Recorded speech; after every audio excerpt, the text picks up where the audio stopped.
다 함께 자리에서 일어나서 찬양함으로 하나님께 나아가시겠습니다.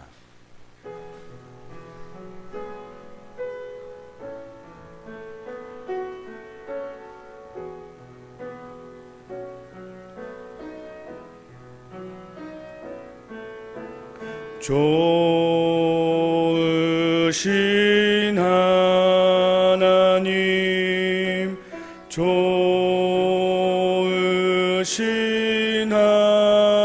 하나님, 참 좋으신 나의 하나님.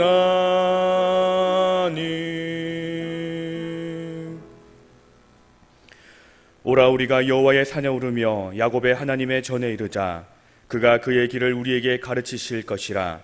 우리가 그 길로 행하리라 하리니 이는 율법이 시온에서부터 나올 것이요 여호와의 말씀이 예루살렘에서부터 나올 것임이니라. 하나님은 영이시니 예배하는 자가 영과 진리로 예배할지니라. 할렐루야. 우리의 힘이 되시며 반석과 요새가 되시는 하나님을 찬송합니다. 만세 전부터 저희들을 택하여 주시고 그리스도의 보혈로 우리를 의롭게 하사 구원하여 주시는 애에 감사를 드립니다.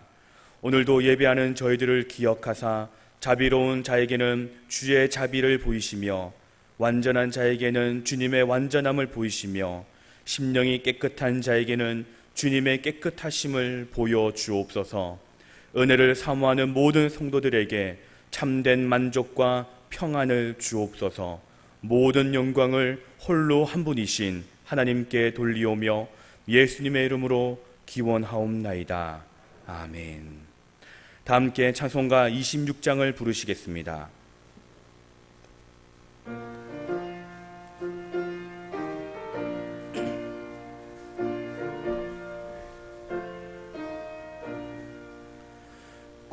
구세주를 아는 이들 찬송하고 찬송하세. 맘과 뜻과 힘 다하여 경배드리세. 주를 알지 못한 이들 주가 친히 인도하사 그의 피로 구속하니 찬송 부르세. 약한 사람 도움받아 시험 중에 참게 되니 성도들을 이길 힘은 믿음뿐이라. 진리 되신 우리 주는 영원토록 변함없네. 성도들아 주를 믿어 길이 섬기세.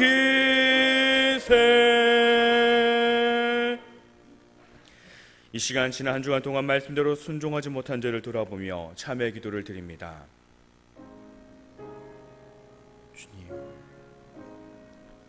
주님 지난 한 주간도 우리와 함께 해주시고 우리를 주님 품에 품어 안아주시며 동행하여 주셨지만 주님 그러나 우리는 주님의 동행하심을 깨닫지 못하고 함께 하심을 깨닫지 못하며 저희들의 힘으로 아등바등 이 땅을 살아가려고 했습니다. 많은 기도의 제목이 있었음에도 불구하고 기도하지 못하였던 저희들이었습니다. 주님 그 지난날의 모든 죄를 시간 주님께 고백하오니 주님 다시금 우리가 주님의 백성으로 살아가게 하여 주시옵소서.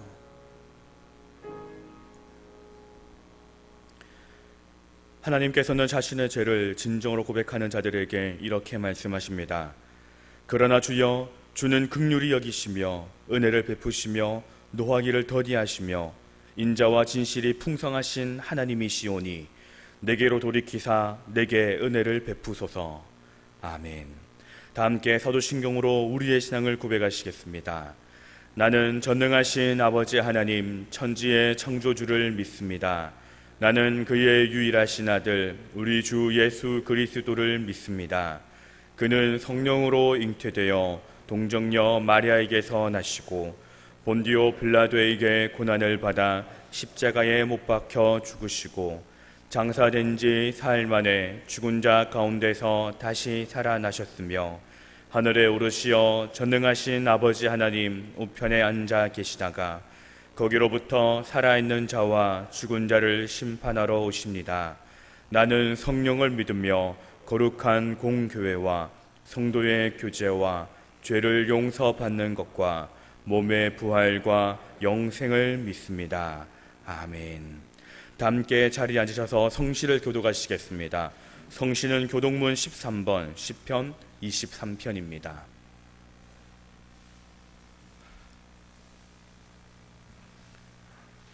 교독문 13번 시편 23편입니다.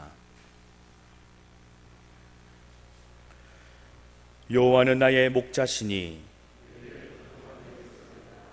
그가 나를 푸른 풀밭에 누이시며 내 영혼을 소생시키시고 내가 사망의 음침한 골짜기로 다닐지라도 해를 두려워하지 않을 것은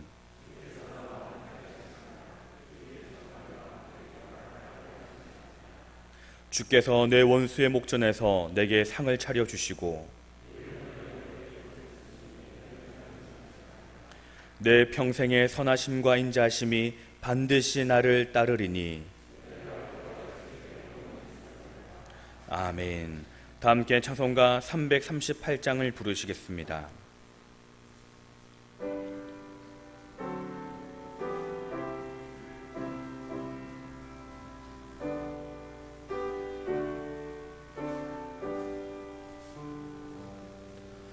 내 주를 가까이 하게 함은 십자가 짐 같은 고생이나 내 일생 소원은 늘 찬송하면서 주께 더 나아가기 원합니다. 내 고생하는 것 옛 야곱이 돌베개 베고자 갔습니다. 꿈에도 소원이 늘 찬송하면서 주께 더 나아가기 원합니다.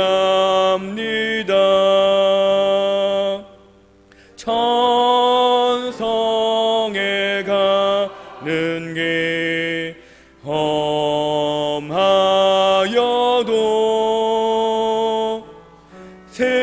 생명길 되나니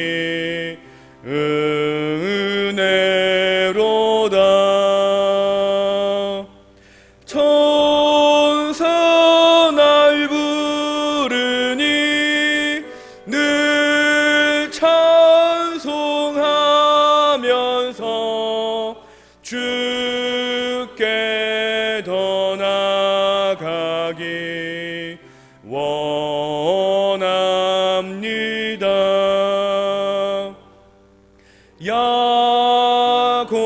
야곱이 잠 깨어 일어난 후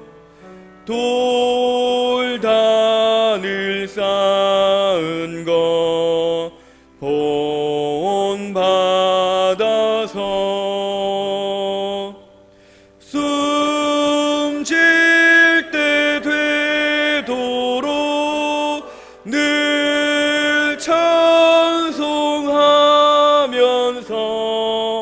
주께 더 나아가기 원합니다.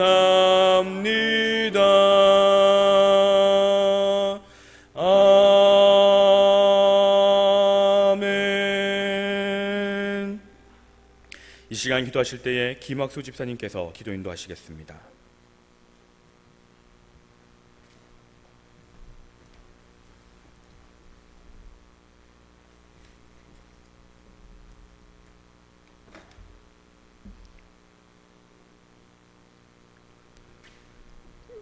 그러므로 그리스도 예수 안에 무슨 권면이나 사랑의 무슨 위로나 성령의 무슨 교제나 긍휼이나 자비가 있거든 마음을 같이하여 같은 사랑을 가지고 뜻을 합하여 한 마음을 품어 아무 일에든지 다툼이나 허용으로 하지 말고 오직 겸손한 마음으로 각각 자기보다 남을 낮게 여기라. 할렐루야. 사랑과 은혜가 많으신 하나님, 지난 한 주간도 험한 세상 가운데서 저희들의 삶을 이끌어 주시고 붙드시고 보호하여 주신 은혜를 감사드립니다. 이 귀한 예배 시간 성령 하나님께서 기름 부어 주셔서 택하신 백성들로 찬양과 경배로 나아가게 하시니 감사드리며 시간 은혜 충만한 예배가 되게 하여 주시옵소서. 자비로우신 하나님, 한 주간을 돌아보니 부족하며 회개할 것밖에 없음을 고백합니다. 하나님 앞에 신실하지 못하였고 거룩하겠다고 하였지만 정결한 삶을 살지 못하였으며 주님을 기쁘시게 하지 못하였고 근심이 되었던 저희들의 삶을 용서하여 주시고 주님의 보혈로 깨끗게 하여 주시길 원합니다. 은혜로우신 하나님, 올해 전반기는 코로나 바이러스로 인해 힘겹고 어려운 시기를 보내고 있습니다. 사람의 힘으로 막을 수 없는 정체불명의 바이러스로 인해 전 세계와 우리나라를 혼란시키고 있습니다. 이럴 때일수록 저희들이 기도하게 하시고 서로를 돌아보며 신앙을 다시 점검하길 원하며 나태한 신앙의 삶을 버리고 열심을 내서 주님을 높이는 자녀들 되게 하옵소서. 영도교회 교회학계를 사랑하시는 하나님, 특별히 이 어렵고 힘든 상황에서도 교회학교 학생들을 위하여 수고와 헌신을 아끼지 않는 교역자와 교사들을 기억하시고 영적으로 육적으로 지치지 않는 힘을 부어주시길 원합니다. 무엇보다 이 학생들을 위해 항상 무엇을 할까 어떻게 할까 기도하며 고민하는 열정을 허락하시고 건강과 지혜를 덧입혀 주셔서 존경받는 믿음의 스승들이 다 되게 인도하여 주시옵소서. 좋으신 하나님, 주님의 핏값으로 세우신 영도교회가 어르신들과 다음 세대를 위해 교회 정축을 하게 하시니 감사합니다. 이 모든 사업 위에 하나님께서 함께하여 주시고 이 모든 사업들이 우리 세대에서 이루어내겠다는 의지와 믿음을 주시되 분열이나 다툼보다 서로 화합하여 선한 사업을 이루어가므로 하나님께 기쁨이요 우리 성도들에게는 즐거움이 되는 복된 사업이 되게 하여 주시옵소서. 오늘도 하나님의 귀한 말씀을 대언하시는 목사님을 기억하시어 영과 육을 강건하게 붙들어 주시고 말씀을 선포하실 때마다 말씀이 불이 되며 말씀이 상한 우리 마음을 치유하는 놀라운 역사가 있게 하여 주시옵소서. 오늘도 예배를 위하여 수고와 헌신을 아끼지 않는 손길들을 기억하시고 섬기는 손길마다 주께서 예비하신 축복을 더하여 주시며 믿는 자의 권세가 넘치게 하여 주시옵소서. 이 모든 말씀 우리를 사랑하시는 거룩하신 예수님의 이름으로 기도드렸습니다. 아멘.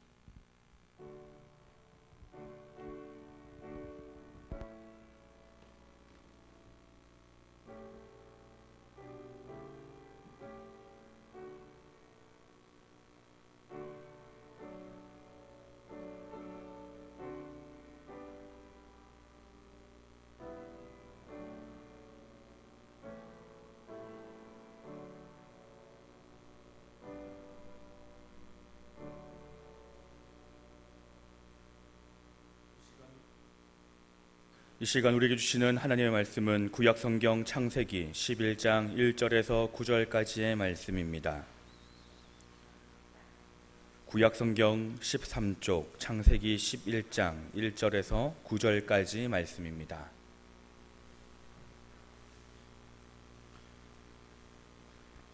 찾으신 줄 알고 봉독해 드리겠습니다. 온 땅의 언어가 하나요 말이 하나였더라. 이에 그들이 동방으로 옮기다가 신할 평지를 만나 거기 거류하며 서로 말하되 자 벽돌을 만들어 견고히 굽자 하고 이에 벽돌로 돌을 대신하며 역청으로 진흙을 대신하고 또 말하되 자 성읍과 탑을 건설하여 그 탑 꼭대기를 하늘에 닿게 하여 우리 이름을 내고 온 지면에 흩어짐을 면하자 하였더니 여호와께서 사람들이 건설하는 그 성읍과 탑을 보려고 내려오셨더라. 여호와께서 이르시되 이 무리가 한 족속이요 언어도 하나이므로 이같이 시작하였으니 이후로는 그 하고자 하는 일을 막을 수 없으리로다. 자 우리가 내려가서 거기서 그들의 언어를 혼잡하게 하여 그들이 서로 알아듣지 못하게 하자 하시고 여호와께서 거기서 그들을 온 지면에 흩으셨으므로 그들이 그 도시를 건설하기를 그쳤더라. 그러므로 그 이름을 바벨이라 하니 이는 여호와께서 거기서 온 땅의 언어를 혼잡하게 하셨음이니라. 여호와께서 거기서 그들을 온 지면에 흩으셨더라. 아멘.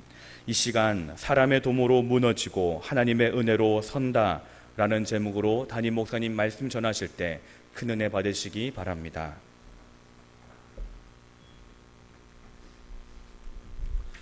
할렐루야.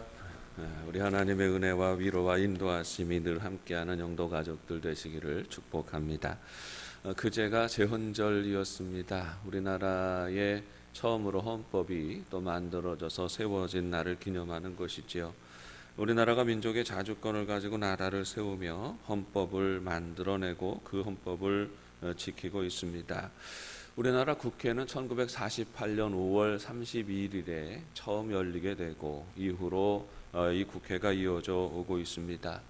처음 국회가 열릴 때에 의장이 이승만 전 대통령입니다.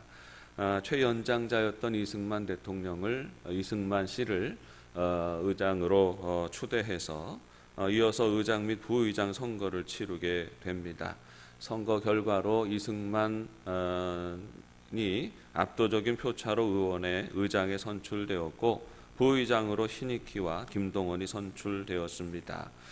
그리고 이후로 활동에 들어가기 시작해서 제헌국회는 매우 중요한 과제였었던 헌법 제정에 착수하게 됩니다. 유진호 등이 주도적으로 참여해서 준비 과정을 거쳐서 7월 12일에 헌법을 제정하게 되고 20일에는 이승만과 이시영을 제1공화국의 대통령과 부통령으로 선출하게 됩니다. 1910년 8월 29일에 대한제국이 무너졌지요. 그리고 38년 만에 일제의 식민지 시대를 끝내고 새로운 나라가 시작되는 감격적인 순간을 맞게 되는 것입니다. 그런데 이 국회를 시작하면서 이전에도 없었고 이후에도 없었던 놀라운 순서가 생겨나게 됩니다. 이승만 의장이 198명의 의원들을 모두 기립시키지요. 전부 다 일어서게 하고 그리고 함께 기도하게 합니다. 그러면서 감리교 목사 출신이었던 이윤영 의원에게 나와서 이 기도하시라고 그렇게 요청하게 되는 것입니다. 제가 그 기도문을 주보에 실어 놓았습니다. 우리나라가 어떻게 시작되었는지, 처음 이 나라 국회가 시작할 때 기도가 무엇이었는지 살펴보시기를 바랍니다. 이때에 있었던 기도문 중에 이런 내용이 있습니다. 오랜 시일 동안 이 민족의 고통과 호소를 들으시사 정의의 칼을 빼서 일제의 폭력을 굽히시사 하나님은 이제 세계 만방의 양심을 움직이시고 또한 우리 민족의 염원을 들으심으로 이 기쁜 역사적 환희의 날을 이 시간에 우리에게 오게 하심은 하나님의 섭리가 세계 만방에 현시하신 것으로 믿나이다. 이렇게 기도하고 있습니다. 이 나라가 독립을 이루게 되고 이 나라가 국회를 이루게 되고 이 나라가 나라의 꼴을 만들어가게 되는 중요한 근거가 하나님의 은혜였습니다. 라고 첫 번째 국회의 모든 국회의원들이 일어나 고백하며 시작했다는 것입니다. 우리의 신실한 선배들은 이 나라의 운명이 하나님께 있음을 알았습니다. 하나님께서 붙들어 주셔서 이 나라가 독립을 이루었고 하나님께서 은혜를 베풀어 주셔서 이 나라가 나라의 기틀을 세워갈 수 있었다고 고백하고 있는 것입니다. 사랑하는 여러분, 이 나라는 하나님이 세우신 나라입니다. 하나님이 보호하시는 나라입니다. 하나님의 은혜로 무너진 나라가 다시 기틀을 세우고 하나님의 은혜로 이렇게 부강해졌고 하나님의 은혜로 이 나라는 민주주의를 이루어냈고 하나님의 은혜로 이 나라는 번영하여 온 세계가 주목하고 온 세계를 이끌어가는 영향력 있는 나라가 된 것입니다. 이 나라는 하나님이 보호하시는 나라입니다. 하나님의 은혜로 지키시는 나라입니다. 우리나라를 향하신 하나님의 섭리를 늘 기억하고 항상 감사를 잊지 않으며 동시에 온 세계 열방 가운데 모범적인 나라가 되도록 무엇에 대한 모범이겠습니까? 도덕과 윤리가 온전히 살아있고 정의가 하수처럼 흐르게 하는 거룩한 질서를 세워가는 복된 나라를 이루어가는 우리 민족이 되기를 소망합니다. 하나님의 섭리를 믿고 하나님의 뜻 가운데 살아갈 때에 우리 인간은 행복할 수 있습니다. 하나님의 은혜를 고백하고 하나님 섬기며 살아갈 때 사람은 행복합니다. 교회는 바로 서고 국가는 번영합니다. 왜냐하면 우리 인간은 그렇게 지음받았기 때문입니다. 하나님의 은혜 안에 거하고 하나님의 말씀 안에 거할 때 가장 행복하고 가장 존귀한 존재가 되는 것입니다. 문제는 우리 인간이 잘못된 생각에 자꾸 물들기 쉽다는 것입니다. 그리고 바르지 못한 길을 도모하기 쉽다는 것입니다. 하나님은 세상을 창조하시고 우리 인간들이 거할 곳으로 에덴 동산을 만드셨습니다. 에덴 동산은 낙원이었습니다. 그곳은 부족함이 없는 곳이었습니다. 하나님이 동행하시고 하나님이 모든 필요를 채워주시는 곳이었습니다. 모든 필요가 다 채워지는 곳이었고 하나님의 질서에 따라서 하나님 섬기며 살아가면 인간은 영원한 행복이 보장되어진 곳이었습니다. 그러나 안타깝게도 우리 인간은 그 에덴 동산을 지켜내지 못합니다. 사탄의 유혹을 따라서 선악과를 따먹고 하나님을 대적합니다. 그리고 결국 낙원에서 쫓겨나게 됩니다. 하나님 같아지고자 하였던 인간의 도모는 결국 비극을 경험하게 되는 것입니다. 낙원을 떠난 이후에도 하나님은 우리 인간을 완전히 버리지 않으셨습니다. 그리고 저들이 살아갈 수 있도록 길을 열어주시고 인간이 땀 흘려 수고하며 땅을 개간할 때에 번영할 수 있도록 허락하셨습니다. 그런데 그들이 번성할수록 그들은 자꾸만 다시 이전의 욕망을 떠올립니다. 하나님 같아지고자 하는 그 욕심을 버리지 못합니다. 하나님이 세우신 생명의 법도를 떠나가고 자기들이 도모하고 자기들이 만들어가는 세상을 만들어가는 것입니다. 창세기 6장 5절 말씀에 보면 여호와께서 사람의 죄악이 세상에 가득함과 그의 마음으로 생각하는 모든 계획이 항상 악할 뿐임을 보셨다 했습니다. 우리 인간이 도모하는 일들이 그렇게 이루어지는 것입니다. 인간은 자꾸만 죄 지을 궁리를 합니다. 하나님을 대적할 생각을 하는 것입니다. 결국 인간의 그 악독함이 홍수를 경험하게 됩니다. 호흡하는 모든 존재가 사라지는 큰 심판을 경험하게 되는 것입니다. 인간의 도모가 또다시 비극적인 결말을 만들어낸 것입니다. 그러나 그 와중에서도 하나님의 약속을 믿었던 노아와 그 가족은 방주 안으로 피하고 구원을 받습니다. 그리고 그들은 다시 번영의 역사를 만들어 갑니다. 그 당시에 그 세계는 말이 하나이고 언어가 하나이었다 했습니다. 노아의 가족들로 다시 이루어지는 세상을 말합니다. 그들은 하나가 되어서 동방으로 삶의 터전을 찾아 옮기다가 신할 땅에서 넓은 평지를 만나게 됩니다. 그리고 그들 모두가 함께 어울려서 살아갈 만한 넓은 땅을 만나게 되는 것입니다. 그리고 그들은 거기서 한 가지를 도모합니다. 우리가 여기서 도시를 이루자, 우리가 여기서 문명을 이루자, 이 도모를 하게 되는 것입니다. 벽돌을 구워서 그것들을 쌓아서 하늘에 닿게 하자 하는 그런 꿈을 꾸게 되는 것입니다. 처음에 아이디어를 낸 사람이나 그 제안을 들은 사람이나 이의를 제기하지 않습니다. 이 제안이 너무나 좋다고 생각하게 됩니다. 일치하여서 그들은 벽돌을 굽고 탑을 쌓아 올리게 되는 것입니다. 이들이 탑을 쌓는 데는 한 가지 일치하는 목적이 있었습니다. 4절 말씀을 보십니다. 또 말하되 자 성읍과 탑을 건설하여 그 탑 꼭대기를 하늘에 닿게 하여 우리 이름을 내고 온 지면에 흩어짐을 면하자 했습니다. 성읍을 쌓자 했습니다. 도시와 성읍을 이루는 것을 말하는 것입니다. 그들이 이루어가는 문명을 흥하게 하고 또 크게 하자는 것이지요. 탑을 쌓자 했습니다. 탑은 건설하는 성읍의 위엄을 자랑하는 것입니다. 바벨의 도시를 세우고 탑을 쌓는 이유가 여기에 명확하게 드러나는 것이지요. 그들이 탑을 쌓는 이유가 무엇입니까? 그들이 성읍을 세우는 이유가 무엇입니까? 하늘에 닿게 하자 했습니다. 우리의 노력으로, 우리의 수고로, 우리의 지능으로, 우리의 열심으로 도시를 이루어서 그 영광이 하나님께 이르게 하자, 이렇게 주장하고 있는 것입니다. 하늘에 닿게 하자라는 이 말의 본심은 하나님의 자리를 탐내는 것입니다. 그 자리를 차지하고자 하는 것입니다. 인간의 역사가 시작된 이래로 줄기차게 사람을 미혹하고 시험하는 마음이 바로 이 마음입니다. 에덴 동산에서 사단이 사람을 미혹할 때에 이렇게 유혹하지요. 선악과를 따먹게 되면 너희가 하나님 같아지리라 했습니다. 모든 죄악의 악한 마음의 본심이 여기에 있습니다. 하나님 같아지고자 하는 것, 하나님의 자리를 탐내는 것이 인간의 모든 욕망의 원초적인 욕망이 되는 것입니다. 이사야 14장 13절과 14절 말씀에 이렇게 증거합니다. 네가 내 마음에 이르기를 내가 하늘에 올라 하나님의 뭇별 위에 내 자리를 높이리라. 내가 북극 지폐의 산위에 앉으리라. 가장 높은 구름에 올라가 지극히 높은 이와 같아지리라 하는도다 했습니다. 하나님을 대적하는 사탄에 대하여서 지적하는 말씀이지요.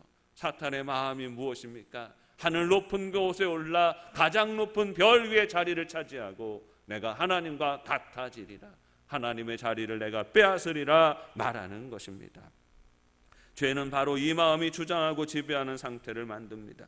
끊임없이 인간을 높아지게 하지요. 마귀의 마음을 가지면 그렇게 됩니다.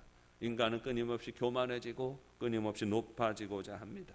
한없이 높아져서 결국 하나님 같아지는 것이 우리 인간의 도전하는 것이라는 말이에요.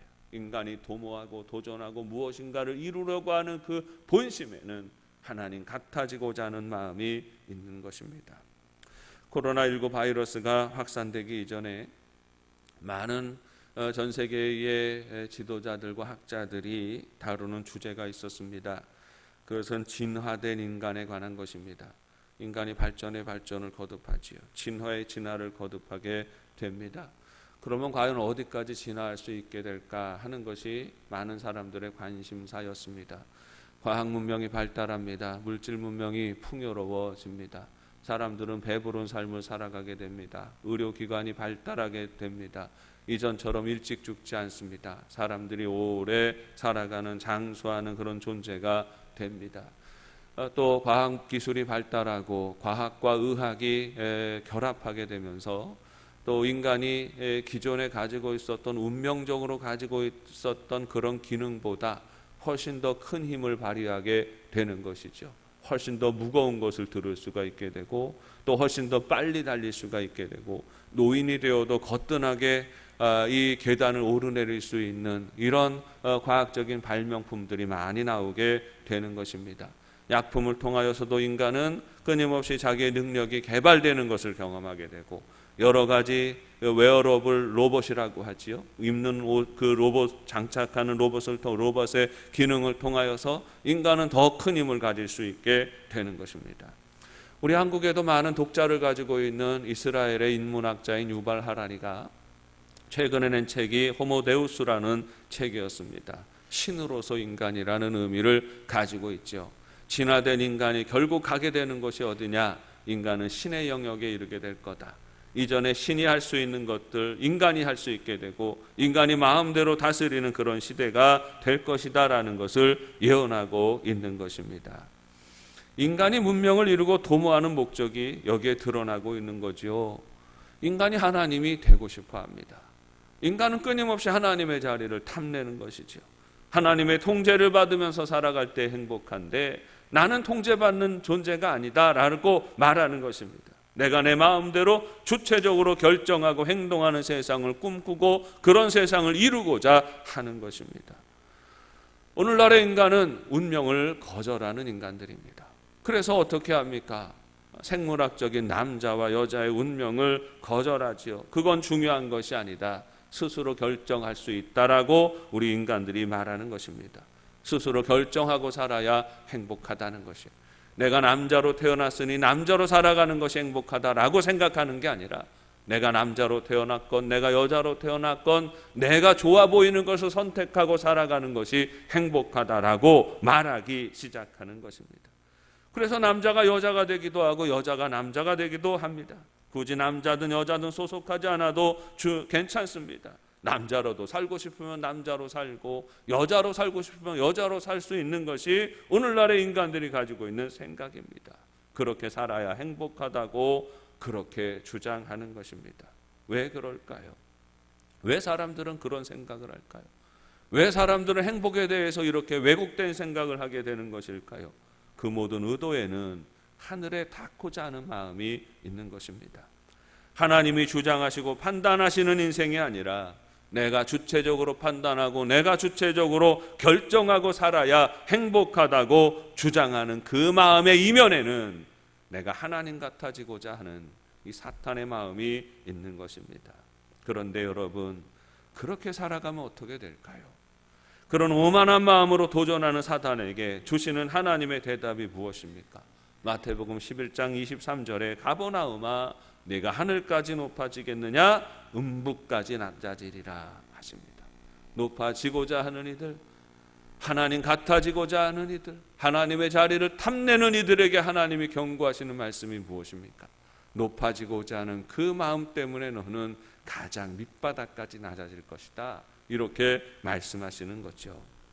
사탄의 마음으로 이루고자 하는 일들은 한순간에 무너지는 것이 됩니다. 오르고 또 올라 가장 높은 자리에 이르고자 하는 그 마음은 결국은 추락하고 추락하여서 음부까지 낮아지게 된다는 것입니다.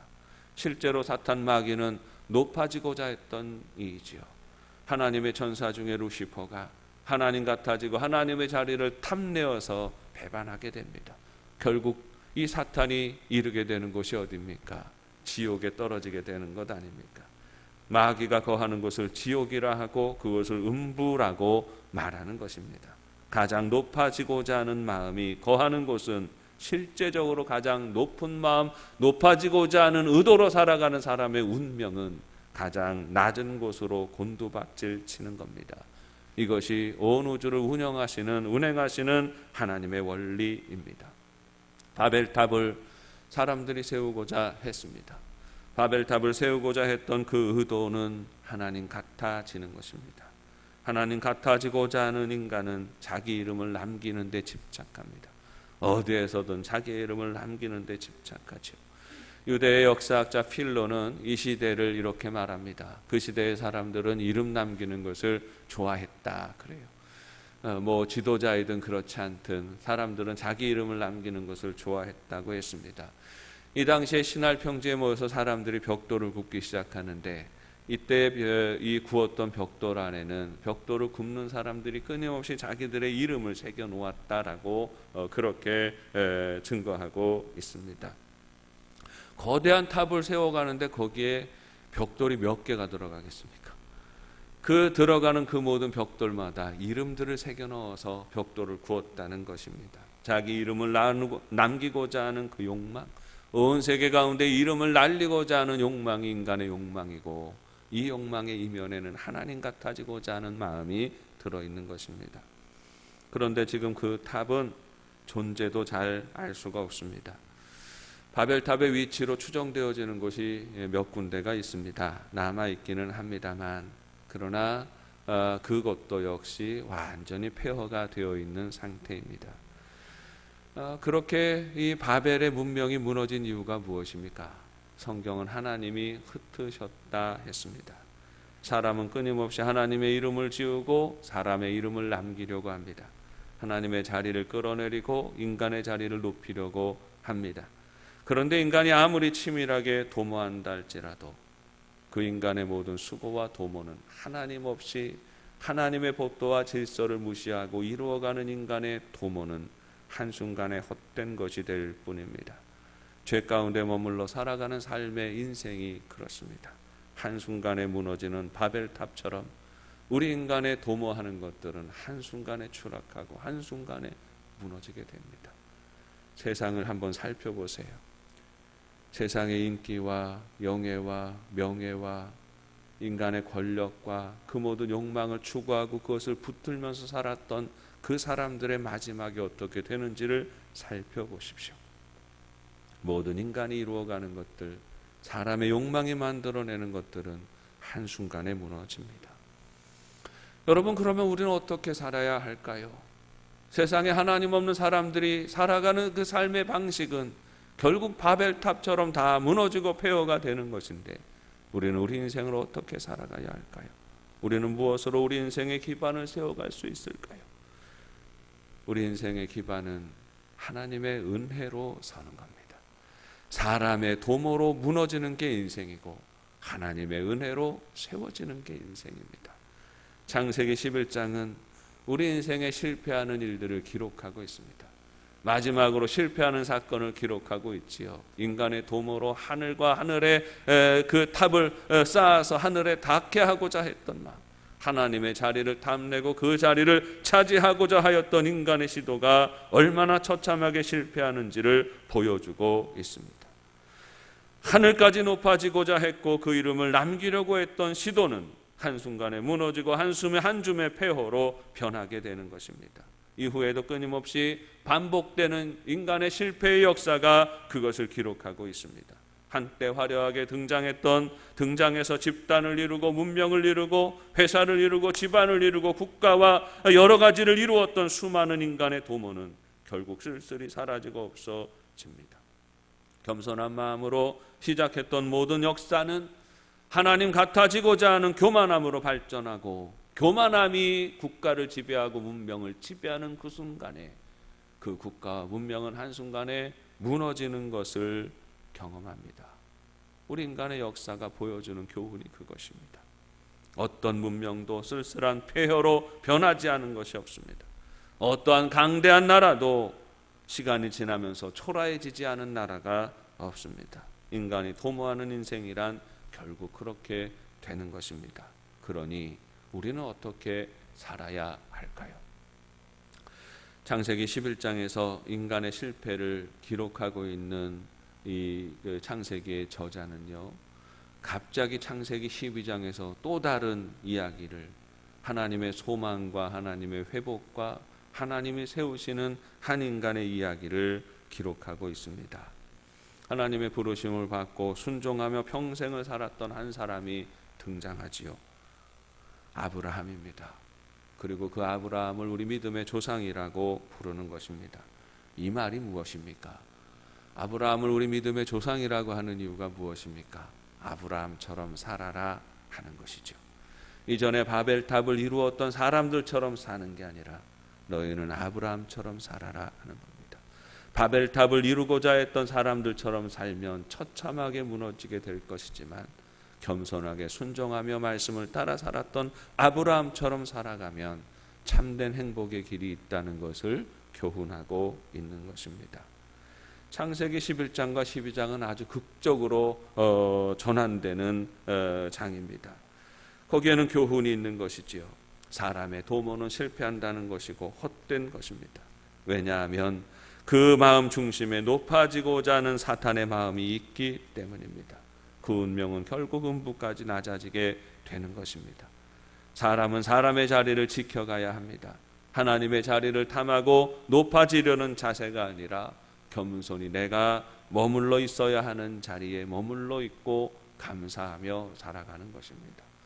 끊임없이 탐욕에 매여서 높아지고자 하는 인생은 결국은 무너지게 되는 것이죠. 겸손히 엎드리며 주어진 삶의 자리에서 감사하는 인생을 하나님은 존귀하게 세우십니다. 여러분, 아브라함처럼 살아가라고 하셨는데 아브라함이 어떻게 살았습니까? 아브라함은 무슨 업적을 이루었나요? 우리 사람들이 오해하는 것이 있습니다. 어떤 사람의 인생에 대해서 평가할 때 그 사람의 업적이 무엇이었느냐, 그 사람이 무엇을 이루었느냐를 주목한다는 것입니다. 이렇게 인간적인 시각으로 아브라함을 말하면 우리는 더 말을 이어갈 수가 없습니다.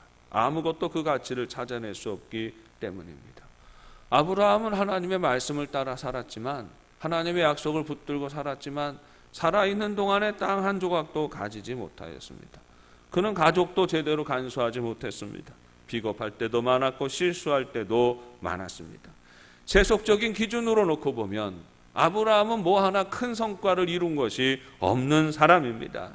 그러나 아브라함은 한 가지를 누리면서 살았습니다. 그는 하나님의 은혜를 누리며 살았습니다. 그는 하나님의 음성을 들으며 살았습니다. 하나님의 말씀을 따라 살았습니다. 창세기 11장에 등장하는 사람들은 이렇게 말합니다.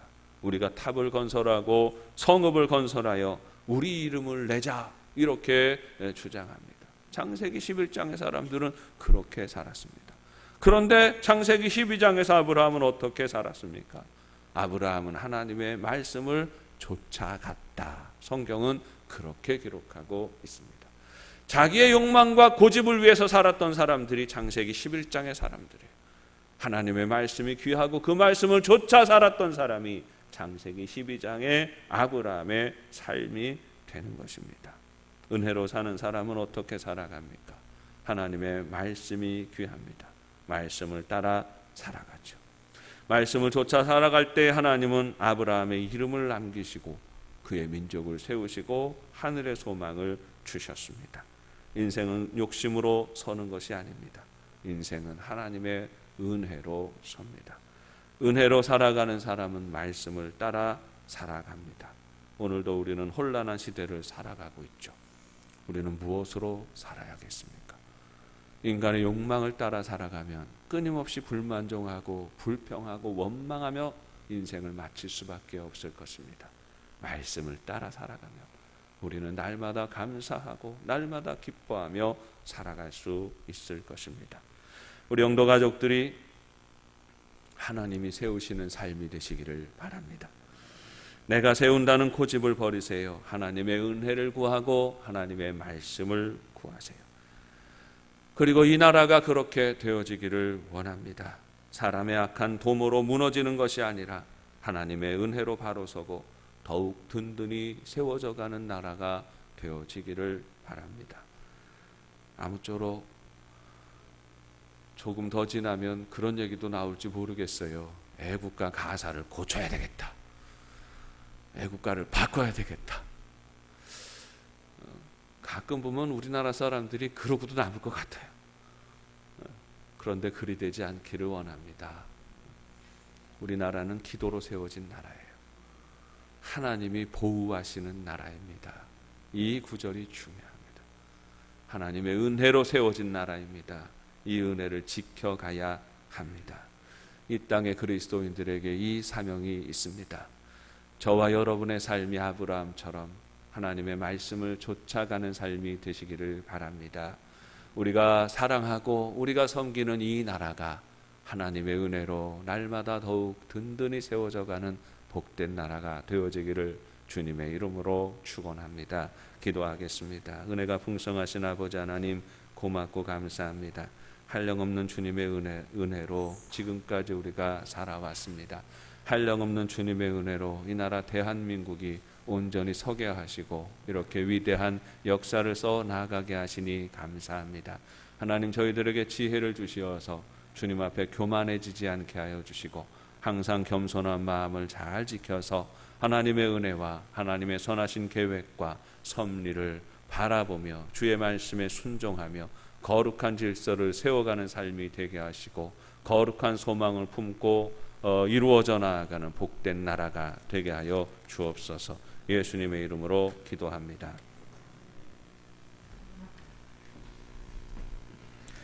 다 함께 찬송가 382장을 부르시며 준비하신 예물을 봉헌하시겠습니다.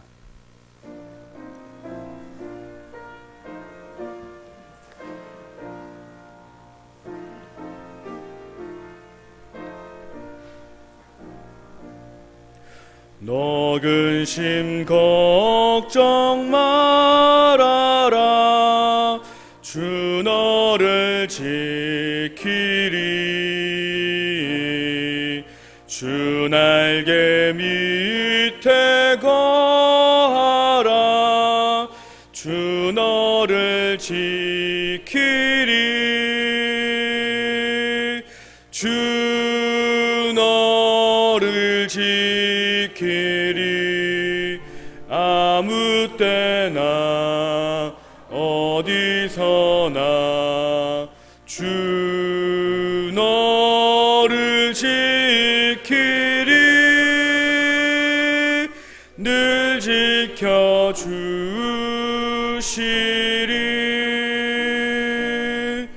어려워 낙심될 때에 주 너를 지키리. 위험한 일을 당할 때 주 너를 지키리. 주 너를 지키리. 아무 때나 어디서나 주 너를 지키리. 늘 지켜주시리.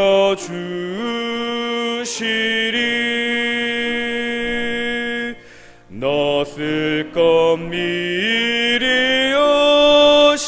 아시고 주 너를 지키리. 구하는 것을 주시며 주 너를 지키리. 주 너를 지키리. 아무 때나 어디서나 주 너를 지키리.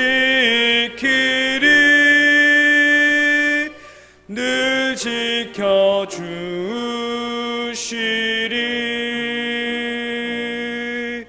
어려운 시험 당해도 주 너를 지키리.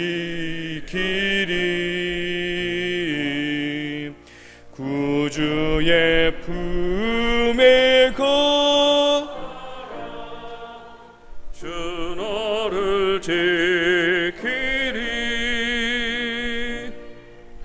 주 너를 지키리.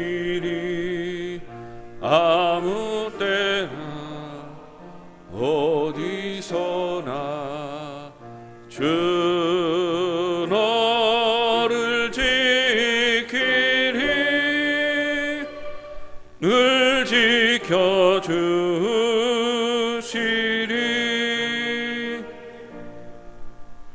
하나님은 아버지 하나님 감사합니다. 베푸시는 주님의 은혜 안에 살아갈 때에 우리 인생이 행복하고 존귀한 삶이 되는 것을 깨닫습니다. 끊임없이 미혹하는 사탄의 마음에 굴복하여 스스로 높아지는 어리석은 삶에서 떠나게 하시고 온전한 마음으로 말씀을 좇아 아브라함처럼 살아 이 땅에서부터 늘 복 있는 삶을 살아가게 하옵소서. 이 시간 주님의 것을 구별하여 예물을 드립니다. 드리는 손길마다 주님의 위로와 축복이 넘치게 하옵소서. 믿음의 가정에 복을 주셔서 평강하게 하시고 온 가족들이 한 마음으로 예수님을 사랑하는 가정이 되게 하여 주옵소서. 믿음의 기업을 통하여 하늘에 복이 충만하게 하시고 지금도 육신의 질고 중에 있는 이들은 주님이 고쳐 주옵시고 바다를 항해하는 성도들을 지켜주셔서 안전하게 하시며 타향에서 수고한 우리 자녀들 하나님께서 그 걸음걸음 인도하시고 평안케 하옵소서. 주님의 몸된 영도교회 더욱 거룩하게 하시고 늘 성령이 운행하시는 교회 되게 하옵소서. 이곳에 샘 근원이 마르지 않게 하시고 주님의 교회를 통하여 날마다 이 땅 가운데 믿는 이들이 더해져가는 역사가 있게 하옵소서. 우리의 참 소망이 되시고 생명이 되시는 예수님의 이름으로 기도드립니다. 아멘. 교회 소식 주보를 참고해 주시기를 바랍니다. 오늘부터 주일 대예배만 드리고 찬양 예배는 가정 예배로 대신합니다. 참고해 주시기를 바랍니다. 모임 광고 살펴주시고요. 오늘 강단의 성단의 화분은 김희종 집사, 정현지 집사 가정에서 그간의 건강 지켜주심을 감사하며 드리셨습니다. 감사하고 축복합니다. 성경 천독 운동, 또 이제 드디어 우리 천독을 이루게 되었습니다. 라인현 집사님 보고하셔서 천독이 이루어지게 되고 곧바로 제2차 천독 운동 시작하는 또 첫 테이프를 고경래 권사님이 끊어주셨습니다. 그래서 오늘부터 오늘이 1차 천독 운동 마침이면서 동시에 2차 천독 운동 시작하는 날이 되겠습니다. 우리 교회는 말씀을 사랑하고 말씀을 열심히 읽는 교회입니다. 이 복된 전통을 잘 지켜서 온 성도가 또 기쁨으로 성경 읽는 운동에 동참해 주시기를 바랍니다. 교회 학교를 위해서 기도해 주시고 우리 유치부 성경학교가 오늘부터 3주간 진행이 됩니다. 성경학교를 따로 시간을 내서 하지 않고 주일날 모이는 시간에 이렇게 3번 연이어서 준비를 했습니다. 우리 자녀들이 하나님의 말씀으로 잘 배울 수 있도록 여러분 성경학교를 위해서도 기도해 주시기를 바랍니다. 지난주에 로비동 명칭에 관한 공모를 시작했는데 여러분들이 여러 이름들을 제안해 주셨습니다. 그 안에서도 그냥 여러 가지를 좀 고려해서 읽기에 편하고 일단은 듣기에 편한 그 이름들하고 그리고 그 내용이 참 은혜가 있다 하는 부분으로 구분을 해서 6개의 이름을 뽑았습니다. 그 중에서 마지막 복음과는 좀 빼겠습니다. 복음과는 빼고 앞에 5개 중에서 한 가지를 여러분 이름을 결정해 주시기를 바랍니다. 다 좋은 것 같아요. 저는 처음에 이 이름 보고 은혜관도 좋다. 은혜관 우리 로비동을 은혜관으로 하면 나중에 우리 본관동은 진리관이라고 붙여야 되겠다. 이런 생각을 혼자 이렇게 마음속으로 했어요. 우리가 믿음 생활할 때 은혜는 그만큼 중요한 것이 은혜이지요. 하나님의 은혜가 충만해야 된다 하는데 베델관도 좋아요. 베델은 하나님의 축복의 상징입니다. 하늘 사다리가 열리는 곳이고 하나님의 기름 부으심이 있으니까 이 베델관도 의미가 있다 하는 생각을 했습니다.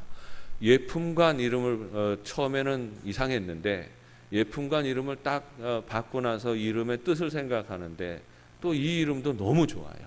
예수님 품이라는 뜻이거든요. 예수님 품 안과 같이 로비동을 통하여서 우리 온 교회가 하나님의 은혜를 경험했으면 좋겠다 하는 그런 의미가 있어서 참 좋다 하는 생각이 들었습니다. 엘림관도 이름이 참 좋습니다. 광야길에 갈 때 처음 만난 곳이고 거기서 하나님의 기적을 경험한 곳이잖아요. 광야길과 같은 인생을 살아갈 때에 하나님의 은혜가 있고 하나님의 치유와 회복이 있는 곳이다 하는 그런 의미가 담겨서 좋은 것 같습니다. 오병이어 센터도 또 아주 특별한 그런 의미가 있는 것 같아요. 이곳에서 오병이어의 기적을 경험하고 날마다 하나님의 풍성하게 부어주시는 축복을 누리면 좋겠다 하는 그런 생각을 가지게 됩니다. 이름이 다 좋은데요. 여러분 여기에 대해서 여러분의 뜻을 표시해 주시기를 바랍니다. 부정투표 하시면 안 됩니다. 부정투표는 2번 하시는 거예요. 여러분 각자 한 표만 스티커 한 분의 스티커 하나만 허락이 되어지니까 내려가시면서 옆에 스티커 놓여져 있습니다. 그 스티커 하나씩 떼어서 나는 이 이름이 좋아 하는 그 이름에다가 스티커를 붙여주시면 오늘 하루 동안만 하겠습니다. 여러분 붙여주시는 대로 가장 선호도가 높은 이름을 택하여서 우리 로비동 이름으로 결정하도록 하겠습니다. 이상입니다. 하나님의 은혜로 삽시다. 우리 이렇게 인사하시겠습니다. 하나님의 은혜로 삽니다. 사랑하는 여러분, 하나님께서 허락하시는 이 한 주간도 하나님의 은혜가 충만한 시간이 되시기를 바랍니다.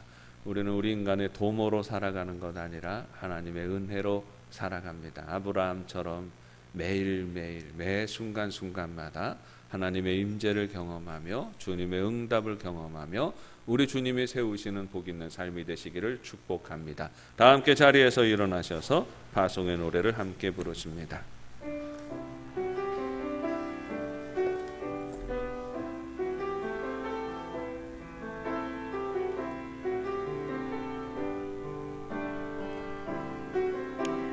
나의 가는 길 주님 인도하시네.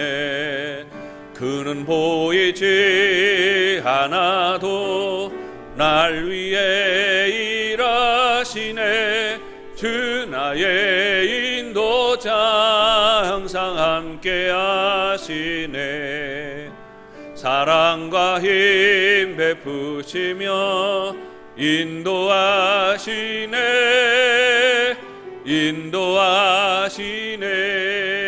인도하시네.